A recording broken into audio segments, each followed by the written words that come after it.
Pero entonces, ¿es inocente o culpable? Yo digo que es culpable, pero una cosa es que sea culpable y otra cosa es cómo lo declaren. ¿De quién Eso hablas? es de ti. Ah, ¿de mí? Uy, Bueno, no, ya, De ya. García Luna, pues ¿de quién más? Bueno, pero a ver, nosotros en realidad mucho no sabemos. El que sí sabe es Pepe Rebeles, que ya está tocando. ¡Ah, ya! ¡Ahí está! Vamos a ¿Tú lo invitaste, eh? Sí, claro.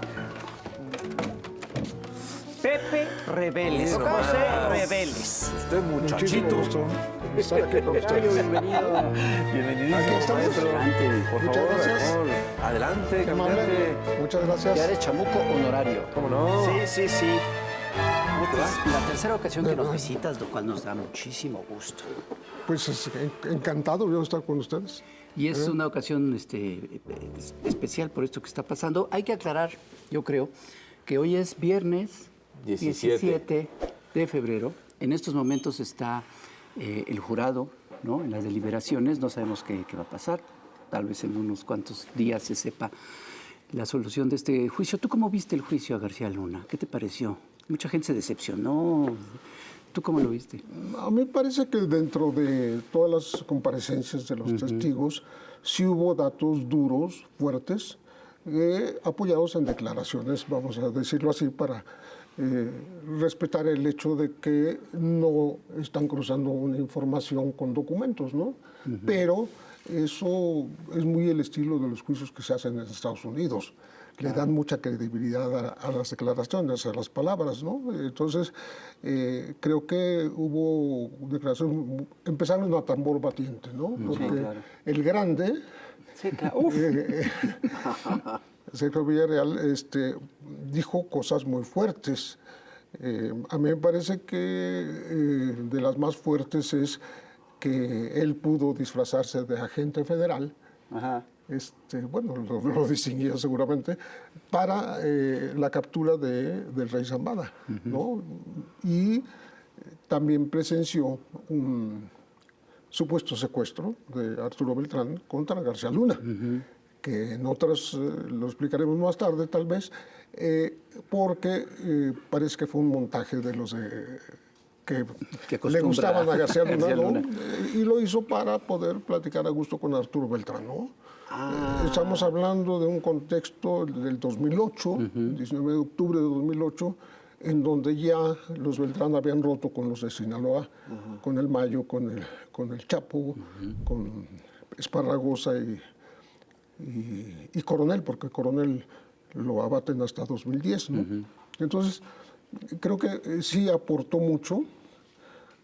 Aportó también Edgar Beitia, el exfiscal Nayarita, que está preso en Estados Unidos, pero él lo que aporta es que hubo una orden de parte del gobierno federal, de Felipe Calderón específicamente, para favorecer a Sinaloa y hacer a un lado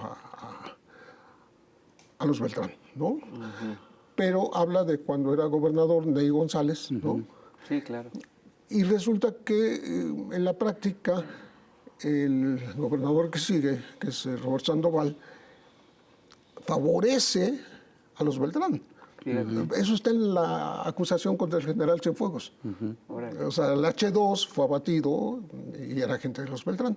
Pero, en fin, hay elementos más valiosos unos que otros, pero algunos son coincidentes, como el hecho de que el rey Zambada, que fue de los últimos en declarar, habla también de esta posibilidad de los sicarios de los grupos delincuenciales actuar conjuntamente con policías federales, Claro.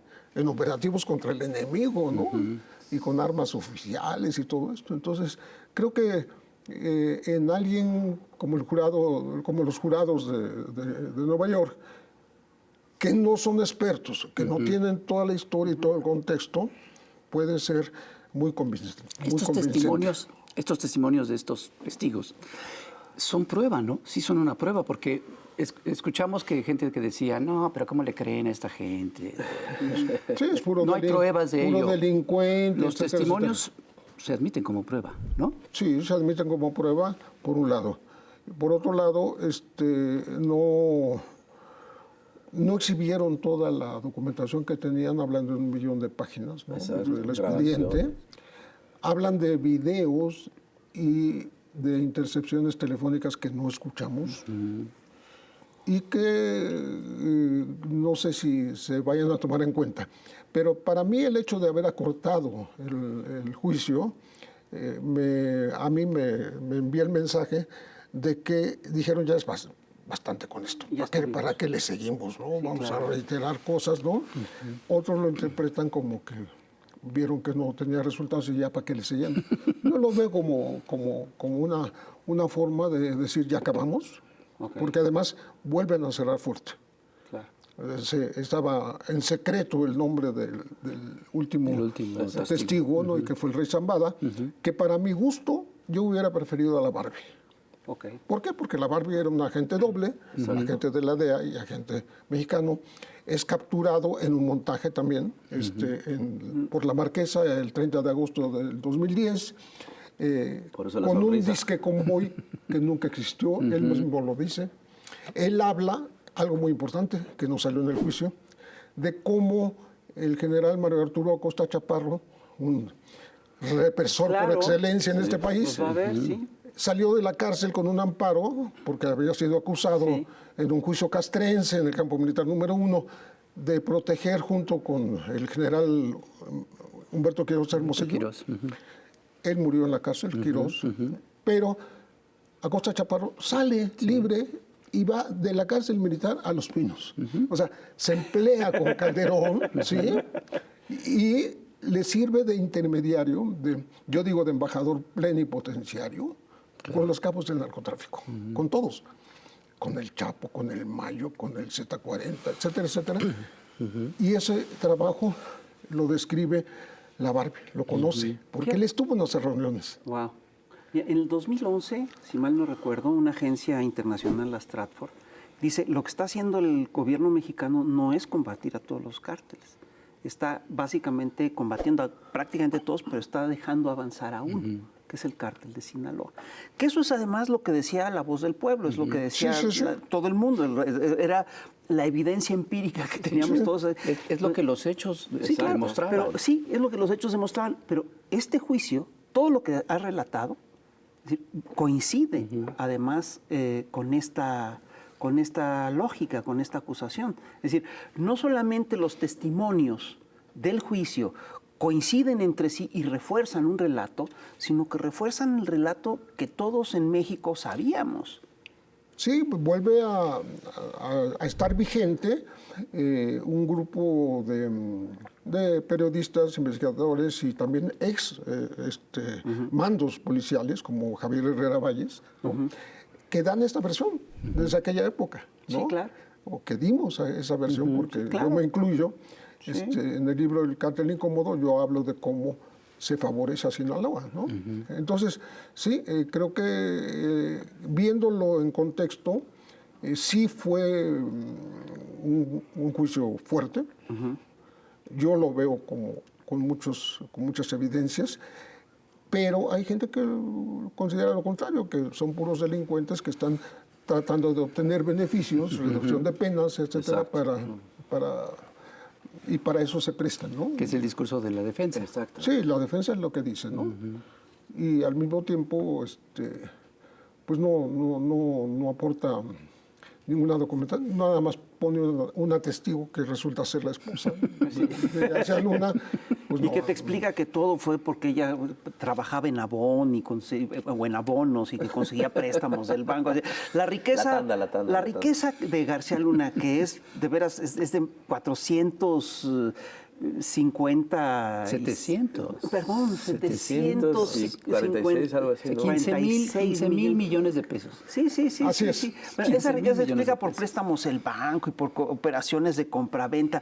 Pues mucha gente pide préstamos al banco, tiene operaciones de compraventa, pero pues nunca llega a esas fortunas. Tú no tienes 15 mil millones de pesos. ¿Sí? Pues no. Todavía no. No, pero además increíble porque eso sí, lo de las maletas de dinero, eso sí no te lo podría explicar, ¿no? Las maletas de chorizo, eso sí no te lo explica. Sí, qué bueno que traen a la colación esto porque permite distinguir dos juicios, ¿no? Sí. Uno que es el de Nueva York, con acusaciones de participar en una empresa, en una organización delincuencial durante muchos años, ¿no? haber traficado directamente cocaína a los Estados Unidos. Dijeron que iban a presentar incluso 20 kilos de uno de los tráficos, pues no pasó tampoco. Luego, mentirle a la autoridad de Estados Unidos y hasta ahí.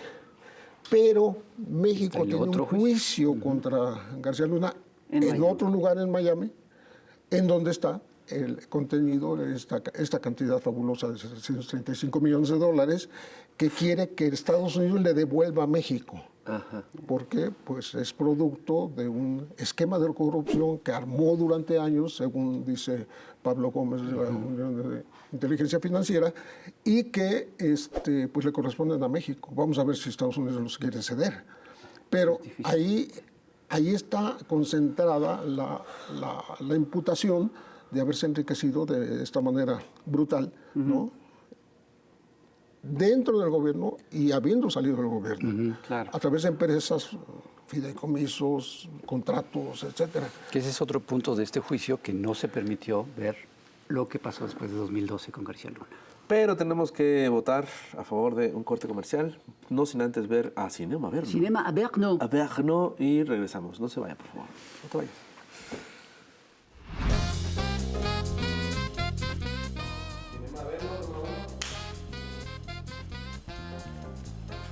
¡Hola, la! Bienvenidos a Cinema Averno, el programa donde el séptimo arte está de la Averno.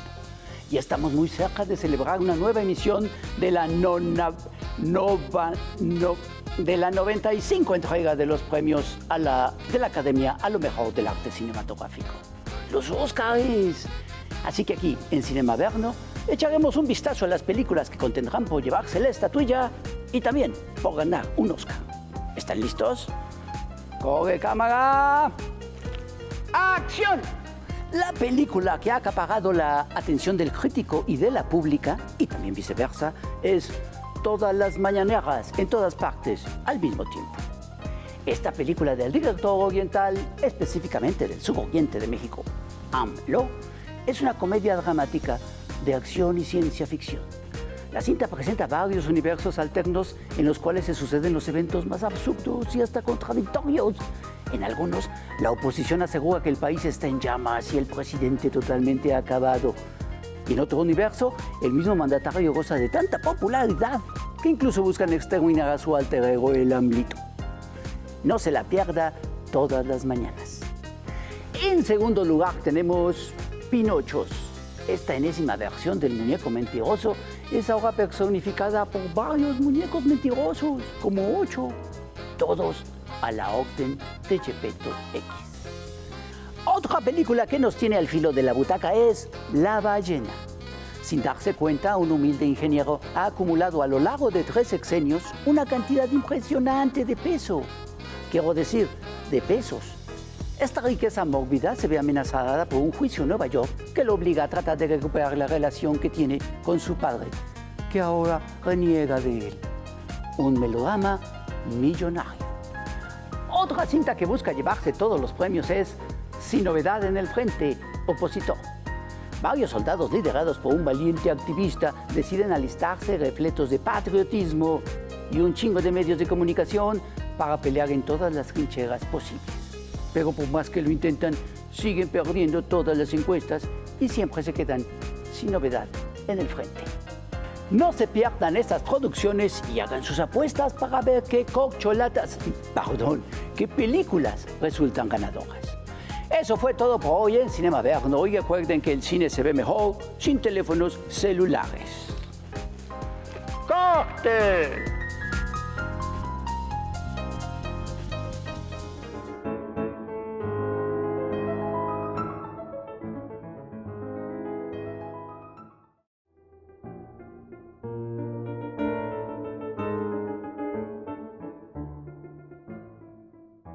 Y ya estamos aquí de vuelta en el Chamuco TV y estamos hablando con Pepe Rebeles, maestrazo del periodismo y sobre todo el narcotráfico. Y quiero recordarles que estamos grabando este programa hoy, viernes 17 de febrero, donde está desarrollándose la deliberación de los jurados, ¿no? Del jurado en el caso del juicio de García Luna. Pepe, estabas hablando de un evento que fue una pantomima, que fue un un supuesto secuestro de García Luna, que realmente fue como una cita para que se pudiera reunir este personaje con Beltrán Leiva. Cuéntanos un poquito más, porque parece que pasaron cosas inmediatamente después de ese suceso. Sí, me tocó cubrir esto. Yo acompañé a los agentes federales a la Cámara de Diputados a presentar una denuncia por escrito. Y además hicieron una ruedita de prensa ahí. Esto es 2008, ¿verdad?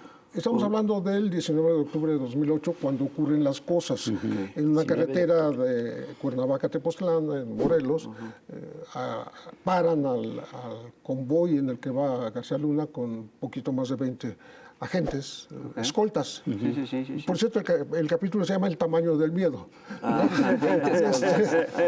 Porque yo pongo la lista de todos los escoltas de García Luna, que eran 84. Pero ahí no van todos, porque son por turnos, son 3 turnos, más vacaciones y esas cosas, ¿no? Lo importante es aquí que aparece más de 100 hombres armados, se llaman, son elementos de las FAA, las Fuerzas Armadas de Arturo, ¿sí? que van con uniformes y todo, ¿no? Entonces someten a los escoltas. García Luna les dice que no respondan a la provocación, etcétera. O sea, ya estaba pactado. Los atan, los vendan de los ojos y les quitan las armas, ¿no? Entonces resulta que se van 4 horas y las 4 horas están ahí, pues abandonados a su suerte, vigilados por las FAA, y mientras García Luna, según ahora corrobora el Grande, se va a conversar con... O sea, es un secuestro expreso un poco extraño, ¿no? Sí, de alto nivel. Un autosecuestro, y lo dicen ellos en su documento. Dicen, ustedes saben que el ingeniero García Luna es experto en montajes, como lo hizo con la francesa Florence Cassés. Ellos dicen en su documento del 2008, hablando de 3 años antes, ¿no? Entonces, eso está documentado. Hace un par de días en la mañanera le preguntaron al presidente sobre eso y dijo, bueno, seguramente está en los archivos y ojalá los diputados lo quieran aportar. Ya no va a servir para el juicio, pero sí va a servir para decir, no todo pudo haber sido mentira, como dicen los defensores, ¿no? De García Luna. Pues hay cosas que son verificables. Verificable, por ejemplo, que es lo que pedían los agentes, que la Sedena registre qué pasó con esas armas que les quitaron. Claro. Sí, porque están registradas. Entonces, en el Cártel Incómodo, es el libro en donde menciono este caso en 2010, está la lista de 84 agentes y las armas que llevaban. Entonces, es fácil corroborar, ¿no? Pero, bueno, esto... con la búsqueda de información adicional de lo que salió en el juicio, me encuentro que eso fue el 19 de octubre y el día 20 capturan al rey Zambada. O sea, es un día después de la... de la entrevista, entonces como que hubo ahí alguna información importante para y curiosamente un personaje que estuvo en los 2 eventos, que es el Grande, se disfraza de Policía Federal para capturar al rey Zambada, que estaba en Linda Vista. Y hay otro episodio intermedio en donde parece que hubo una lana para que periodistas documentaran con fotografía y todo que había sido capturado porque sospechaban que lo iban a soltar. O sea, aquí estamos hablando de la pugna de Sinaloa contra Beltrán Leiva. Ya se habían dividido, ¿no? Y el amo y señor del aeropuerto era el rey Zambada. O sea, cada vez que pasaba mercancía que había que meter o sacar dinero o lo que sea, había orden de que los agentes permanecieran quietecitos sin moverse, ¿no? También salió en el juicio. O sea, si se arma un poquito con contextos, ves que nada es gratuito. Y el conejo también tenía que ver con esos días, con algo que ocurrió en esos días, ¿no? El conejo, el día que están secuestrando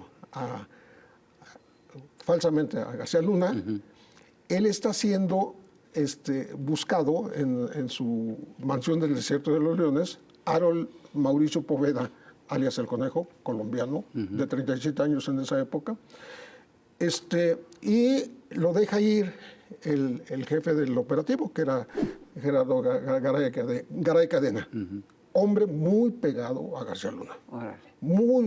Durante muchos años trabajaron juntos. Lo dejan ir no pasa nada, lo capturan años después, pero en ese momento lo dejan ir. Y él habla justamente de que traficaba, y Beltrán lo quiso matar porque traficaba en la zona de los Beltrán, que era la costa de Guerrero, ¿no? Ahí estaba Héctor, Arturo, eran los operadores, la Barbie mismo, ¿no?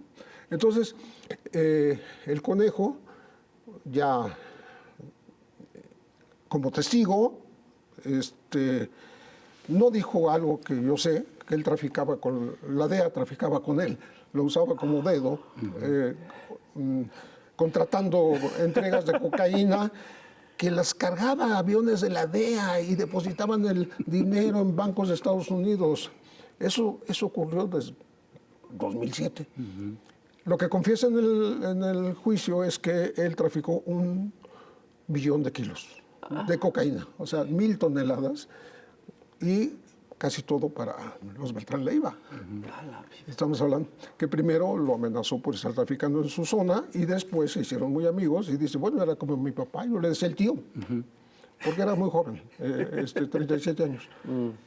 Oye, una de las cosas que se menciona poco es el peso que tiene Estados Unidos, que tienen la DEA, la CIA, en el narcotráfico en México, porque se dice ahora, si sale mal de García, si sale culpable García Luna, qué descrédito para México. Espérate, sí, hay un problema ahí, claro, sobre todo para este sector del país.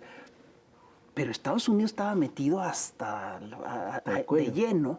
No hay una sola mención de el resultado de ese tráfico de cocaína que protegió García Luna. Ajá, claro. O sea, mira, no hay un resultado de qué pasó con esa cocaína. Claro.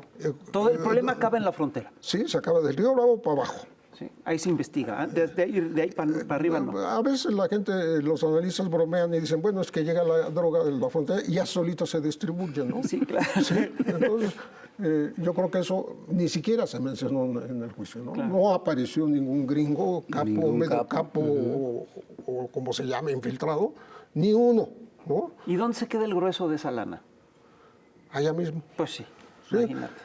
Es un poco la que se queda allá y un poco la que se devuelve como ganancia a México.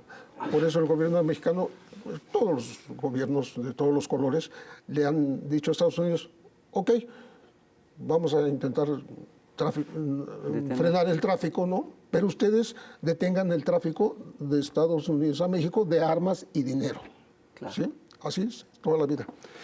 Hay otros temas que no se trataron en la Corte, Rápido y Furioso. Claro. No se habló de los negocios en los penales de García Luna. Claro. No se habló de un lavado de dinero que ya está acusado en México por la Fiscalía después de que fue detenido en Estados Unidos. En fin, ahí se quedaron algunos temitas pendientes. Por eso digo, yo creo que dijeron ya es suficiente, ya para qué le buscamos más. Pues, está más que claro, ¿no? ¿Te atreverías a pronosticar un resultado del juicio? Sí. Pues sí, yo he estado diciendo que le va a tocar cadena perpetua, porque no se ha declarado culpable. Él siempre ha dicho que es inocente o no culpable. No culpable.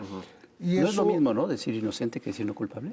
¿O sí es bueno, así se dice, no culpable. ¿no? Y declararse culpable implicaría obtener beneficios, negociar, convertirse en testigo protegido, cambiar de domicilio y familia, la familia y él juntos en algún lugar, entregar dinero. Eso es un costo. Sí, claro. Es un Ok. costo. O sea, y yo entiendo que la misma personalidad de García Luna se lo impide. Él tiene un ego enorme. Órale. Su hija se llama Luna. Su hijo se llama igual que él. Tiene una empresa cuyas siglas son García Luna.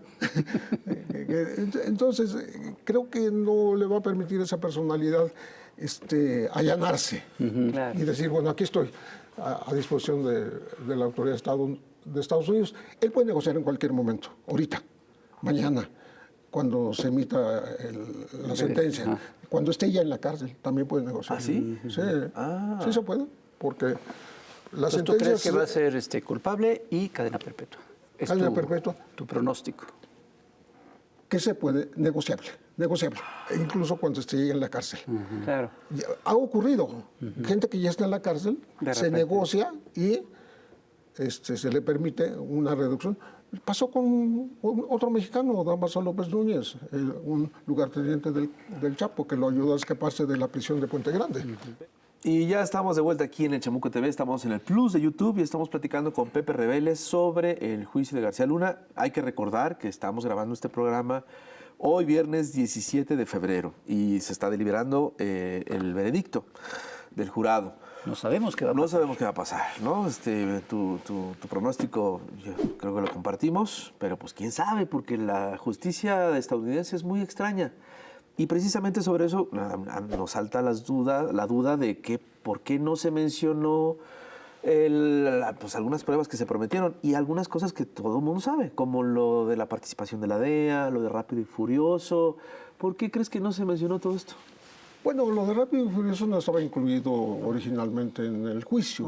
Sin embargo, es indisoluble este operativo de los Estados Unidos, García Luna. porque al final quien decide a quién le van a dar las armas es García Luna. Esa es la acusación acá en México, ¿no? De tal manera que fueron a dar al cártel de Sinaloa. Ay, Y mataron, fíjate. y mataron, sí, claro. Qué casualidad. Y mataron a la agente Zapata en San Luis Potosí, un agente de la DEA, y mataron a otro en la parte de Arizona, ¿no?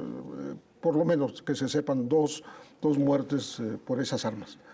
Y bueno, ya andaban sueltas, pero en manos de Sinaloa, por influencia de García Luna. Esa es la acusación. Entonces, pero ¿qué pasó en Estados Unidos? Pues todos los que implementaron ese operativo, porque incluía pues hasta, creo que al procurador, ¿no? Pues no, quedaron totalmente sin culpa, ¿no? Y tal vez por eso no se tocó el tema, ¿no? Okay. Creo que es un tema más de México, o sea, lo sacó de última hora, en donde está involucrado Luis Cárdenas Palomino y Ramón García Pequeño, los mismos dos que están coacusados con García Luna en Estados Unidos.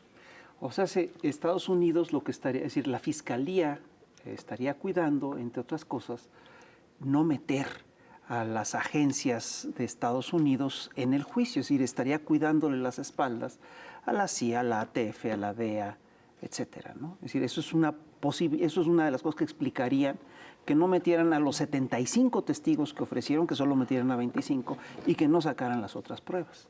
No vi ningún agente de la DEA declarando.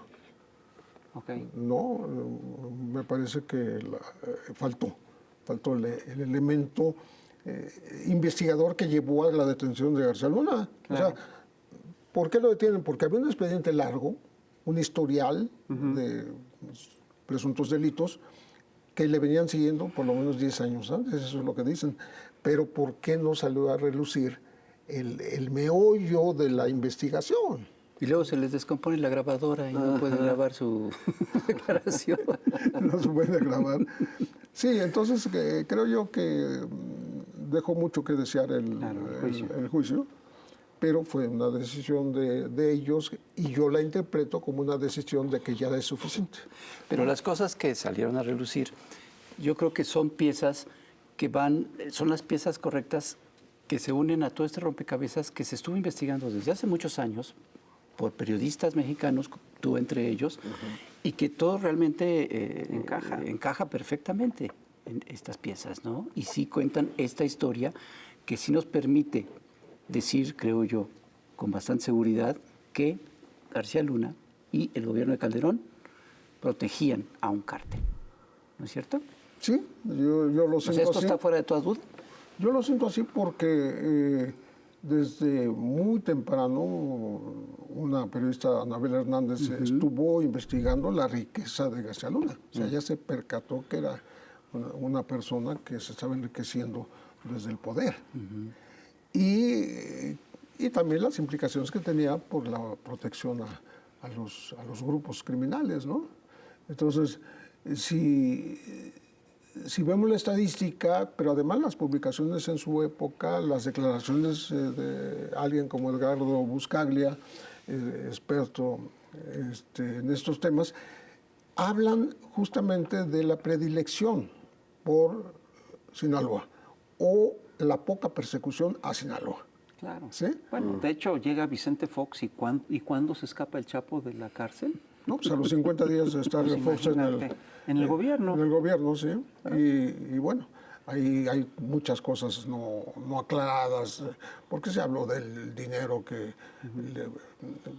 costó que lo dejaran ir, porque lo dejaron ir, ¿no? O sea, no es que se haya escapado, lo dejaron ir, de la manera que sea, porque ahí hay una discrepancia.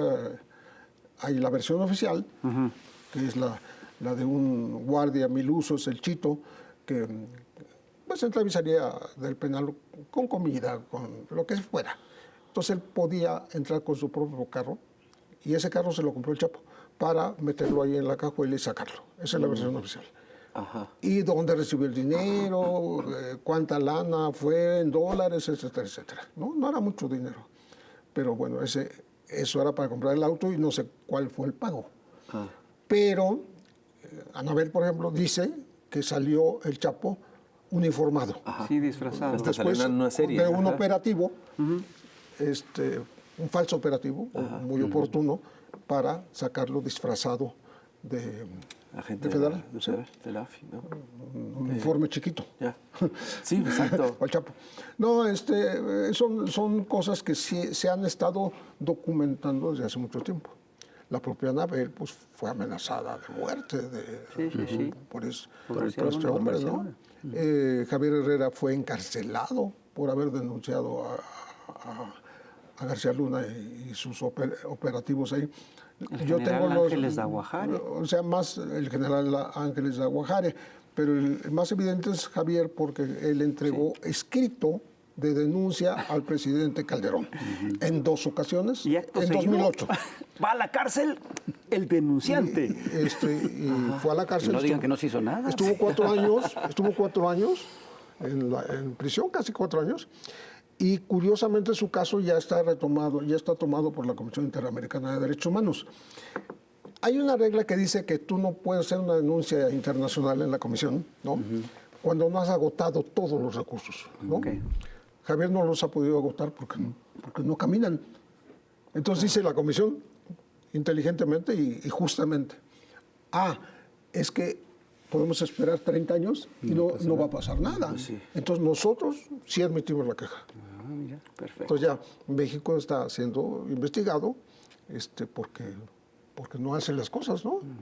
Las autoridades. Pero digo todo esto porque son cosas que están dichas en el pasado. Sí. No es una cosa de coyuntura. Y además no solo es García Luna, sino es todos sus hombres toda alrededor, su Cardenal gente. Palomino, Pequeño García. Pequeño, Facundo. Sí, Javier Herrera Valles los llamaba los 12 apóstoles, ¿no? ¿Cómo era este Coincide grupo? con el cártel que acaban de denunciar en el juicio. Fíjate qué No, casualidad. Nombran a varios de ellos. Sí, claro. ¿Sí? Sí. Y de pronto, pues, esos nombres que eran los 12 apóstoles, pues crecieron, había más gente de confianza, pero que operaban desde dentro. Para mí lo más grave es que operaban desde dentro de la Policía Federal Es lo que te iba a preguntar, ¿cómo operaba para este grupo? hacerle trabajo sucio al cártel. Wow. ¿Sí? A ver, había un esquema por el cual mandaban con oficios de comisión a un comandante y sus agentes, X, 10 o 12, los que fuera, a un lugar de la República. Pero era falso eso.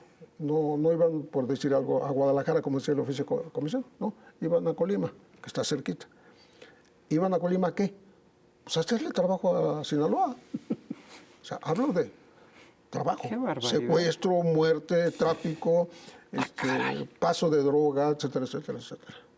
Eso pasó, digo, yo lo tengo documentado, ¿no? Sí. Tú llevas tiempo documentando. El tema, pues que a Estados Unidos seguramente no le interesa, pero el primer año García Luna al frente de la Secretaría de Seguridad Pública, hubo un subejercicio, digo, era la guerra contra el narcotráfico, pero había un subejercicio de 4,000 millones de pesos, ¿no? Porque el presupuesto se fue así, para arriba, para arriba, para arriba, ¿no? Y casi 40,000 hombres. Entonces, tengo a través de un tercero el testimonio de un hombre que llevaba las finanzas de la Secretaría de Seguridad Pública y que le dijo García Luna, 1,000 millones me los entregas a mí. O sea, esos son los bancos que la esposa dice que no, ¿verdad? Así le decían el banco. Son los préstamos al banco que decía la esposa. ¿Qué es eso? En un momento dado, pues el Contralor González Aragón mencionó ese tipo de operaciones a través de fideicomisos. Hay que recordar que García Luna se compró 3 helicópteros, no él, digo, para la institución, Black Hawk, 3 por 42 millones de dólares, ¿no? Pero luego la Marina también compró, pero más caros, y luego el Ejército también compró, pero ahí ya no estaba García Luna en ese tema. Yo creo que no pueden ser tan más modernos, tan perfeccionables perfeccionados, pero los Black Hawk,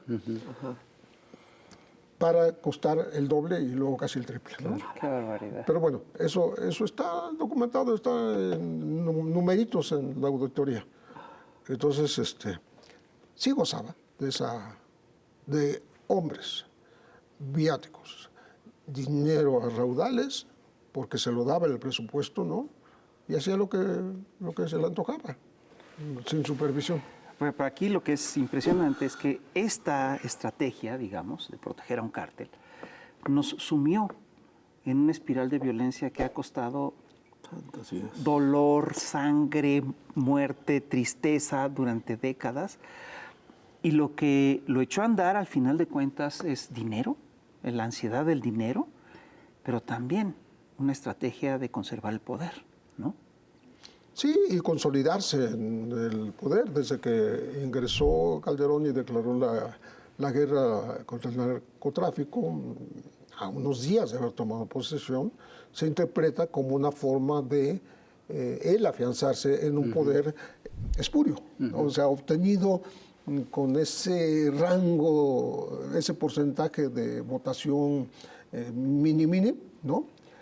Que hacen pensar en que hubo un fraude. O sea, varios compañeros han tratado de documentar eso, ¿no?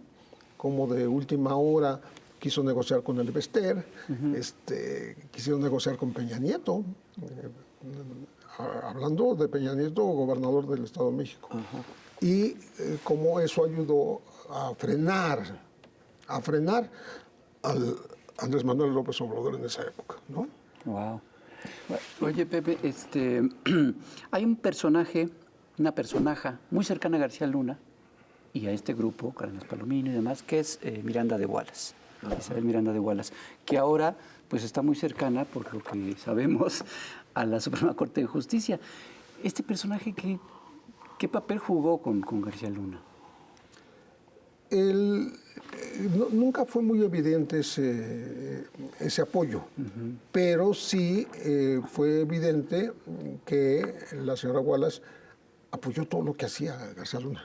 Okay. O sea, se metió muchísimo en el caso Florence, que no le toca porque no era su tema, ¿no? El tema de ella es el supuesto secuestro De su hijo. y el supuesto asesinato y el supuesto desmembramiento de su hijo Alberto.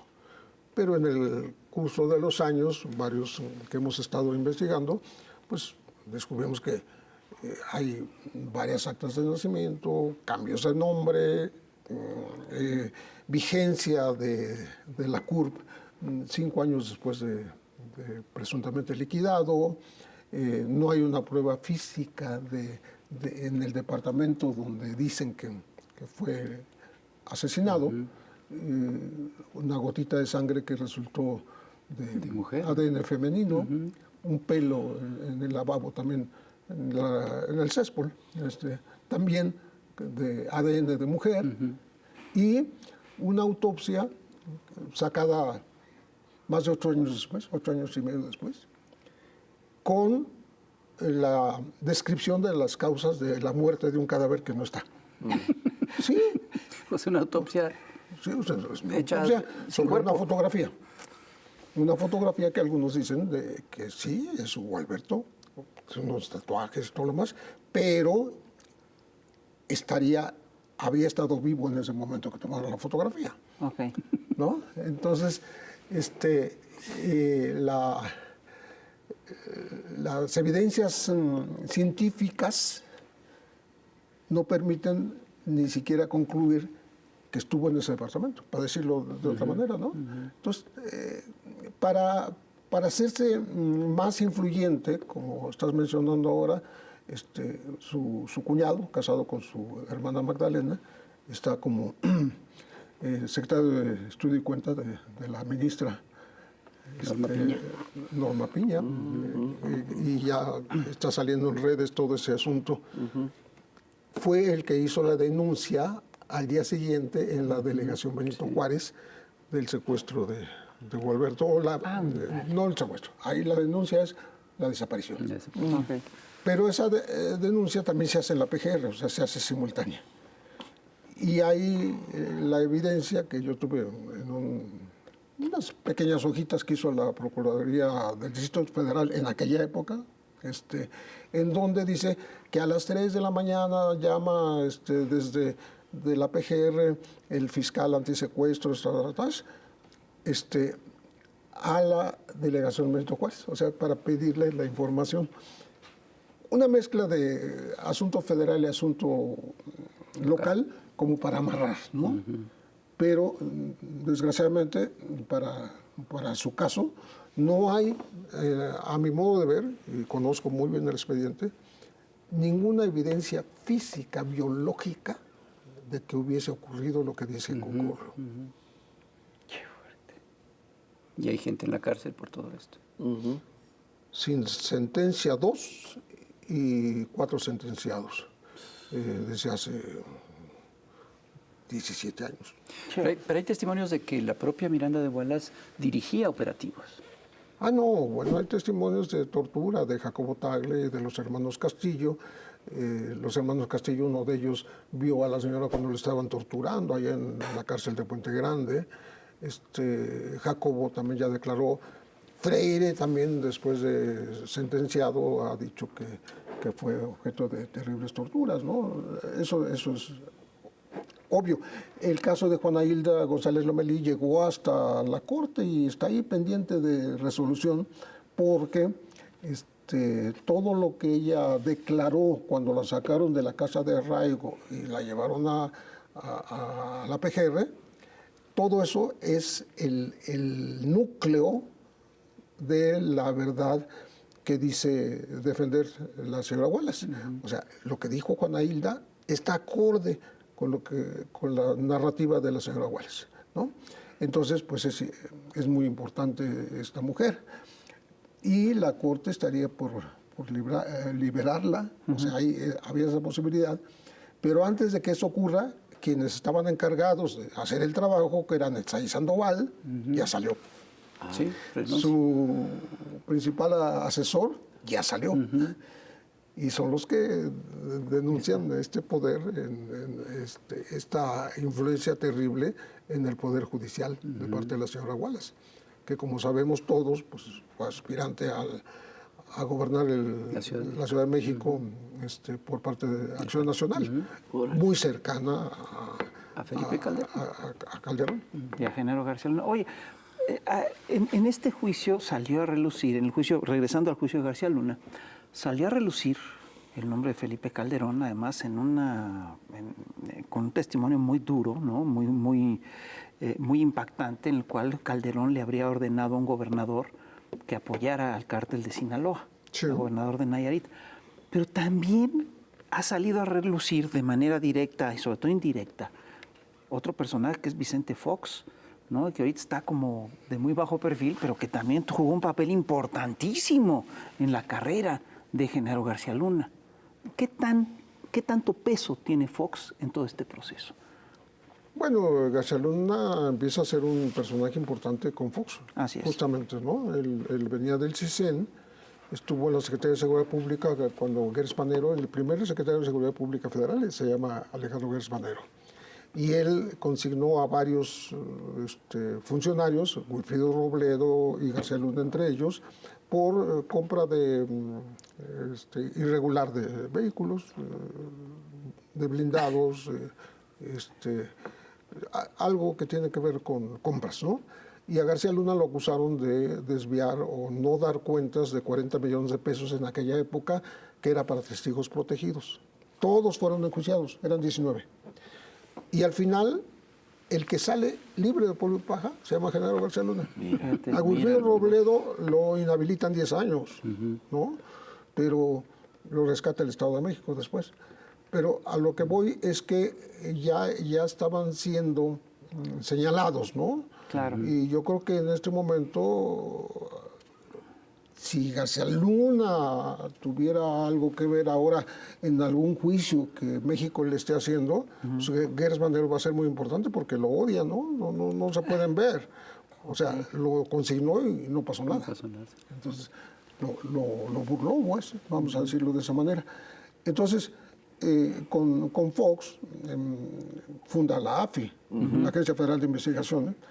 Es una idea de Genaro.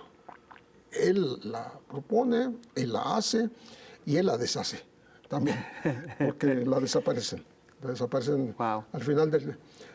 Fox la creó y Fox la desaparece. Sí, igualito que creó la FEMOSP, o sea, la Fiscalía de Delitos del Pasado, y él mismo la cerró, ¿no?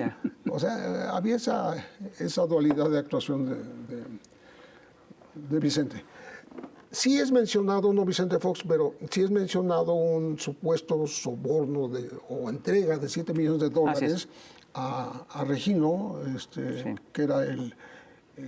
era subsecretario de Seguridad. Sí, no era, pero habría sido un intermediario para darle ese dinero a Andrés Manuel López Obrador, así dijeron, para... En su campaña contra Fox. En su campaña contra Fox, exactamente. Pero cuando eso se supone que ocurrió, según las fechas que se dan en la Corte, estaba gobernando Fox. Sí. Y lejos de estar Andrés Manuel... Ya no estaba en la jefatura de gobierno. No, pero seguía siendo presidente. O sea, sí, Fox, o sea, sí, cuando sí, la contienda por la presidencia es 2006, con Felipe Calderón. Entonces, la época de la supuesta entrega del dinero no coincide. Claro. Porque si era una campaña contra Fox, pues que yo me acuerde, la única campaña que había era la del desafuero. Así es. En el 2004 pues sí. estaba en pleno proyecto el desafuero. Sí, el desafuero y todo esto que después se arrepintió Fox, ¿no? Claro. Pero Macedo de la Concha estaba activísimo, ¿no? Ajá. Oye, otra cosa que salió a relucir en el juicio fue la relación de García Luna con ciertos medios de comunicación. Y se habla de pagos a medios de comunicación y se habla de periodistas muy sí, relacionados se con menciona muy específicamente a la Universal y un presunto convenio que habría hecho con el gobierno de Tamaulipas, en donde Humberto Moreira habría buscado a Ilio Ortiz. Yo dije Tamaulipas. Coahuila, perdón. Esto lo dice Héctor Villarreal, que también está condenado, está en proceso en Estados Unidos y tiene que entregar una lana y lo van a condenar, etcétera, etcétera. Por eso dicen que son puros delincuentes, ¿no? Sí, claro. Bueno, él está en Estados Unidos y habla de que se habrían juntado con el director de la Universal, que eran compadres, ¿no? Para ese famoso convenio que no lo tocaran justamente en el tema de protección al cártel de Sinaloa. Y que eso implicaba 25 millones de pesos mensuales. Y ofrecieron unas facturas en donde disfrazan una entrega del gobierno de Coahuila a la Universal, porque no tenía la lana en ese momento, y la aporta el gobierno de Coahuila. Hay que recordar que Moreira después fue líder del PRI. Sí. O sea, no era un personaje tercero, ¿no? Y que todo eso se llevó a cabo con con intermediación del que lo está diciendo, del que lo está, que habla de la visita al búnker, del ofrecimiento del aparato espía Pegasus. Hay que reconocer que en una columna Raimundo Riva Palacio desmintió esas cosas dando fechas. O sea, que cuando fueron a hacer ese operativo de entrega de dinero y la visita al búnker y el ofrecimiento de Pegasus, el búnker todavía no existía. Esa es una, o sea, las fechas no van, ¿no? Que lo de las facturas, pues es una factura que habla de una campaña turística, ¿no? En pro del turismo, y por tanto no hay bronca. Que, no sé, da 3, 4 argumentos en contra de esa versión. Pero tú como periodista, que en ese momento, en esos años, ¿tuviste indicios de cómo era la relación de García Luna con algunos medios de comunicación? Pues Con él Televisa, tenía gente amiga de él, Que le ¿no? operaba. Sí, que podía obedecer a una orden, ¿no? A una sugerencia de él, ¿no? Lo que citábamos antes de la fotografía que le hubieran tomado al rey Zambada para evitar que lo dejaran libre. Todo eso fue muy, muy extraño porque el hijo de Zambada también fue capturado y resulta que se suicida en la casa de Rego con sus agujetas, ¿no?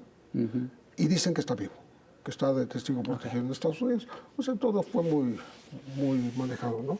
De todas maneras, sí, a lo que preguntas, tenía mucha influencia en los medios. Bueno, ¿de qué otra manera te explicas que sus shows tuvieran tanto éxito?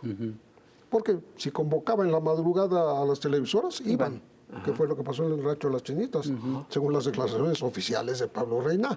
Sí. En la madrugada le habló Luis Cárdenas Palomino y ven para acá.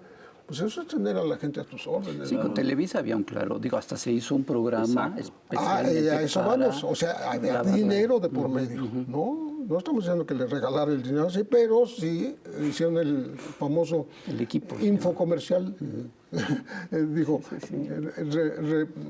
¿cómo se llama? Publi reportaje, el equipo, que costó, me parece que 180 millones de pesos.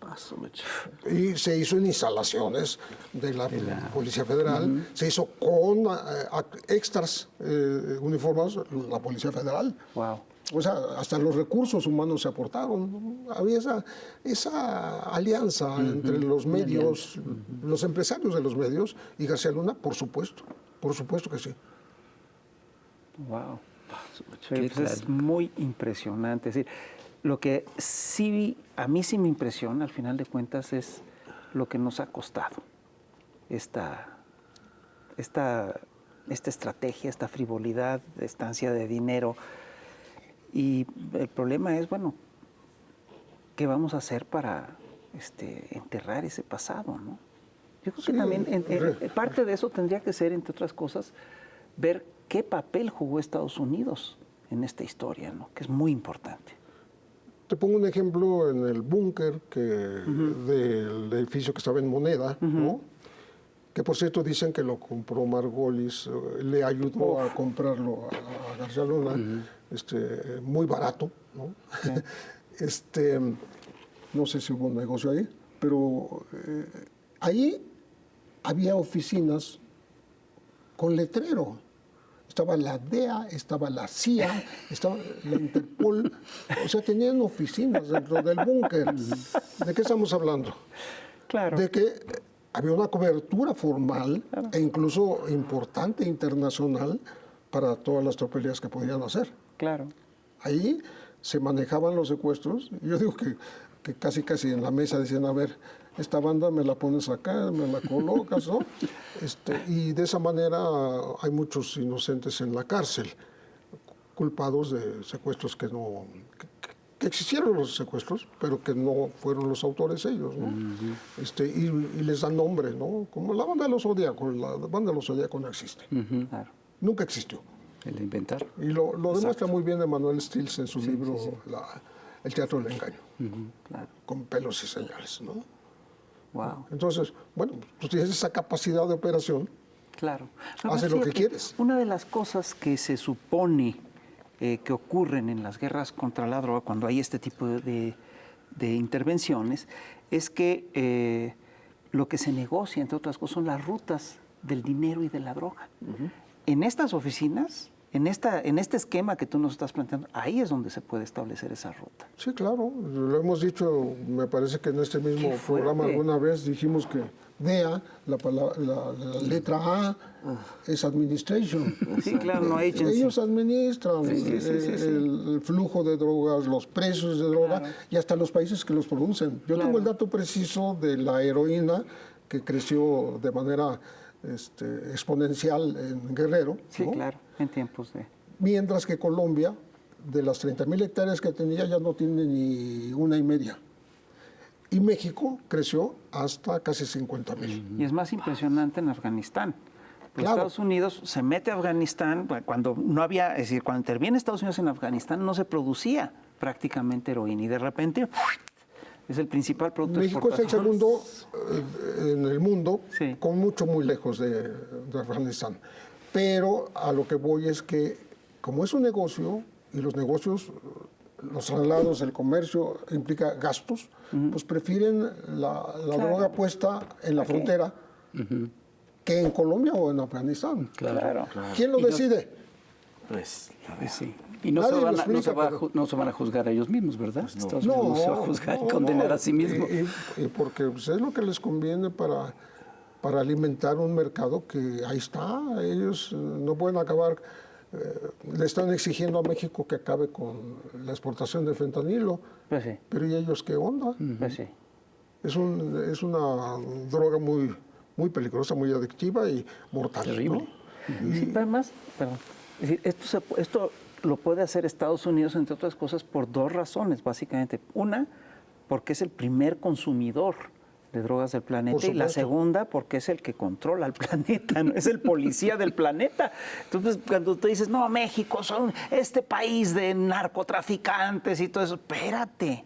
Vamos a ver de quién es el negocio y quién se beneficia, ¿no? ¿Quién lo hace, quién puede hacerlo y quién se beneficia? Resulta que Estados Unidos no tiene nada que ver en esto, perdón. No, por supuesto que no. Pero además es muy relevante el hecho de que en una reunión de alto nivel, como es la Cumbre de América del Norte, donde están Trudeau, Biden y el presidente mexicano, Luis Manuel López Obrador, Biden menciona el fentanilo. Un presidente mencionando la droga específica que quiere que México le controle. Sí, claro. O sea, está diciendo que México no deje pasar eso. Que se avisen con Canadá y con Estados Unidos cuando vengan los precursores, ¿no? Los precursores vienen de Asia, ¿no? Sí. Pero la expertise y eso, los mexicanos, pero se adaptan así. Sí, Rapidísimo. Ya ahorita son expertos en fentanilo. Pues claro. Y otra vez es Sinaloa. Se dice que el operador de 13 laboratorios, por lo menos, era ni más ni menos que Ovidio. Ovidio Guzmán, del fentanilo. Por eso la relevancia del joven, ¿no? Me imagino que ahora, si son consecuentes México y Estados Unidos, sus autoridades van a ir sobre los otros chapitos. Pues sí. Es lo que toca. Pues muy bien. Pues vamos a ver en los próximos días qué tan certero es tu pronóstico. exacto. Y lo sabremos muy pronto. Espero no fallar. Hay elementos para pensar eso, pero hay otras personas, y hay que reconocer, que tienen otras conclusiones, digamos que con los mismos insumos informativos. Sí. Solamente Pues ya que, veremos. como decía un viejo periodista ya desaparecido, René Arteaga, solamente que ellos tienen proclividad a la tendencia. Muy bien. Tocayo, pues muchas gracias. No, hombre, muchísimas gracias a ti. En verdad, A ustedes. un honor tenerte aquí y vaya información que te cargas. Sí, estuvo además, buenísimo. exclusivas, Sí, informadas de esto exactamente. del grande, Exacto. deteniendo a Mayo Zambada. No, es fantástico. Lo de las fechas es información fantástica. Otro Muy programón. Muchas gracias, en verdad. Muchísimas gracias a ustedes. No, hombre, al contrario. Señoras y señores, otro programón para compartir. Así que pues estamos a la espera del veredicto. No se pierda este programa, compártalo y nos vemos a la próxima. Cuídense mucho. Adiós. Cuídense.